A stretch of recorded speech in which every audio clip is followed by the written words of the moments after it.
RTL Matin. Z comme Zemmour.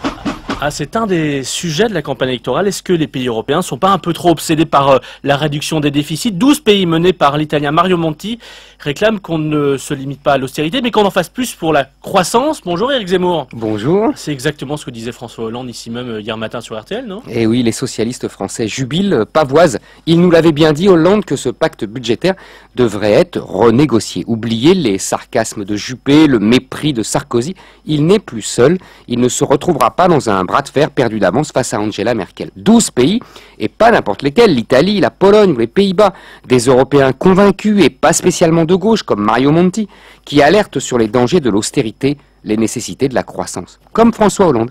On peut compter sur la gauche pour relayer largement l'information, pour l'introduire dans le débat présidentiel, pour cliver, ainsi qu'aime à le faire le président sortant, entre les défenseurs de la rigueur qui mènent inexorablement à la récession, Merkel et Sarkozy, et les partisans de la croissance, la gauche allemande, Mario Monti, les Anglais et François Hollande.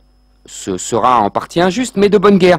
De bonne guerre, mais au moins partielle. Car le drame de Nicolas Sarkozy est qu'il a, durant presque tout son quinquennat, défendu la sauvegarde de la croissance contre les partisans de la rigueur, en France, François Fillon, et en Europe, Angela Merkel, pour se retrouver au final avec une croissance atone et la rigueur. Mais plus de croissance, c'est pas forcément moins de rigueur, hein.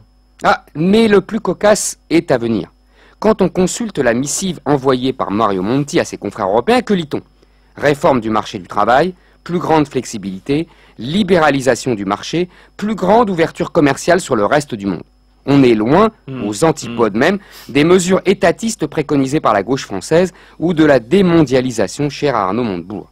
En fait, Mario Monti est cohérent avec lui-même. Au pouvoir en Italie depuis quelques semaines, il applique les remèdes libéraux qu'il a toujours préconisés. Les mêmes qu'il défendait déjà lorsqu'il était commissaire européen à la concurrence et qu'il se querellait avec un certain Sarkozy à propos du sauvetage d'Alstom.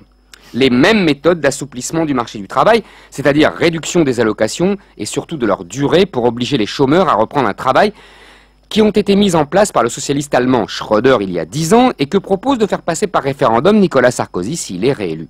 Les mêmes solutions libérales et libre-échangistes qui ont été consciencieusement mises en œuvre depuis 20 ans par Bruxelles et entérinées par toutes les gauches européennes, y compris, en renaclant, la française sous Lionel Jospin.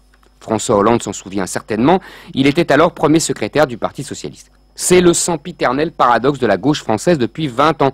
Au nom de l'Europe, elle doit avaler des couleuvres libérales grosses comme des boas. Et on a vu récemment la plupart des députés socialistes s'abstenir sur l'adoption du mécanisme de stabilité qui prépare le contrôle de nos budgets par l'Europe et donc par l'Allemagne. Au nom de cette rigueur que François Hollande jure de contester dès qu'il sera élu. Mais chut, surtout, n'insultons pas l'avenir. Merci Éric Zemmour qui porte un pull vert ce matin comme l'équipe d'Allemagne hier soir, ça n'a pas de rapport.